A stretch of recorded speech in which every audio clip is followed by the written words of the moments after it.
Nakatutok ang lahat sa gagawing proclamation rally ng senatorial ticket ng partidong PDP laban mamaya.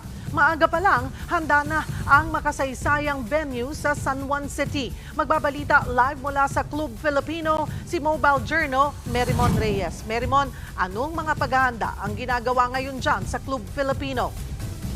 Cheryl, mga security checks ngayon ang isinasagawa dito sa loob at labas ng venue. May K9 units lang naglilibot para nga raw masiguro na walang mga illegal na binibitbit na posibleng magdulot ng kaguluhan dito sa venue. Bukod doon ay tuloy-tuloy pa rin yung pag-setup ng stage, pati yung mga upuan dahil naasahan na nila yung pagdagsa ng tao, yung mga bisita, mamayang bandang alauna ng hapon. Cheryl.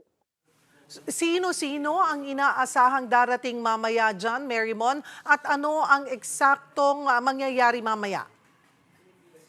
Cheryl, pagdating sa Senate slate ng PDP laban, kumpleto raw sila na pupunta dito at maririnig natin mamaya kung ano ba yung mga plataforma at plano nila. Bukod lamang kay KOJC leader Pastor Apollo Quiboloy. So makikita natin mamaya ang re-electionist hopeful sa Senator Bato de la Rosa, Senator Christopher Bongo, ang aktor na si Philip Salvador, Raul Lambino, sa Gift Party List Representative Dante Marcoleta, ang musikero na si Attorney Jimmy Bondoc, ang abogado na si Jesus J.V. Hinlo, si Vic Rodriguez, abangan din natin kung siya ay dadalo ngayong araw na ito. At kung magkakaroon din ng legal representation si KOJC leader Apollo Quiboloy. Mamaya nga bandang alas 4 magsisimula na yung pinaka-program proper. Pero around 5 p.m. pa asahan yung pagdating ni former President Rodrigo Duterte para formal na i-endorso lahat ng kanilang senatorial bets. Makakarinig din tayo mamaya ng remarks mula kay Senator Robin Padilla, pati kay Davao City Mayor Baste Duterte. Sherry.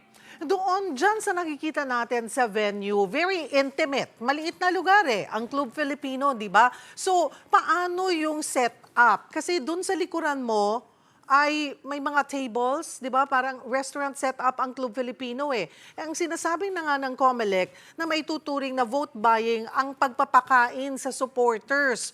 So, may nakausap na ba tayo dyan from their side at ano nga ang setup? Sino-sino yung aasahang uupo dyan sa mga table? Cheryl, ine-expect na yung mga supporters, posible mga kaibigan o relatives ng miyembro ng PDP laban ang pupunta dito. Sa labas din, ina-anticipate din nila kung may mga supporters din daw na mag-aabang sa labas ng venue. Yung setup dito, tulad ng sinabi mo, Cheryl, ay halos restaurant yung itsura niya dahil kompleto. May utensils, may baso, and may setup din ng food table dito sa gilid ng venue, ultimo doon sa kabila. Meron din parang satellite na LED screen sa dulong bahagi ng pinaka-venue na ito. At ina-expect na around 1 o'clock p.m. mamaya, tuloy-tuloy na raw yung pagpunta ng mga tao. Pagdating sa mga personalidad na kung sino yung mga pupunta dito, hindi pa natin nakukumpirma pero aantabayanan natin sila.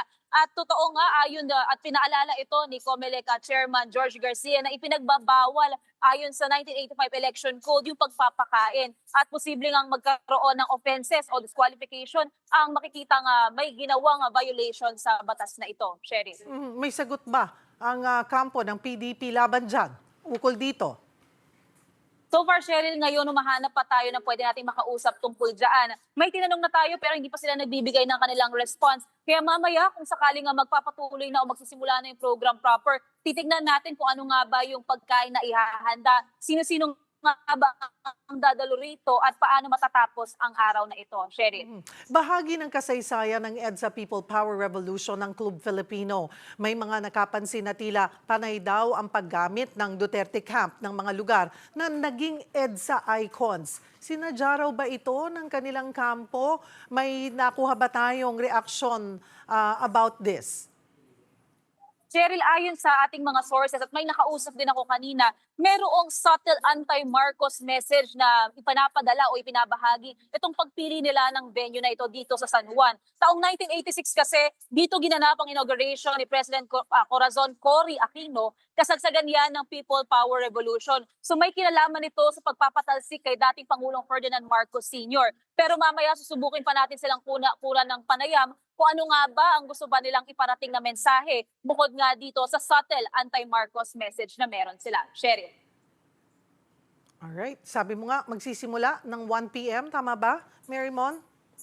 Yes, Cheryl, magpapapasok na raw ng mga dadalo around 1 o'clock p.m. pero mamaya pang bandang alas 3 o alas 4 yung pinaka-program proper. Tapos sa bandang alas 5, doon na natin makikita yung pagdating ni Pangulong Rodrigo Duterte para formal na i-endorso ang kanilang senatorial slate sa PDP Laban. Maraming salamat, Mobile Journal, Merymon Reyes.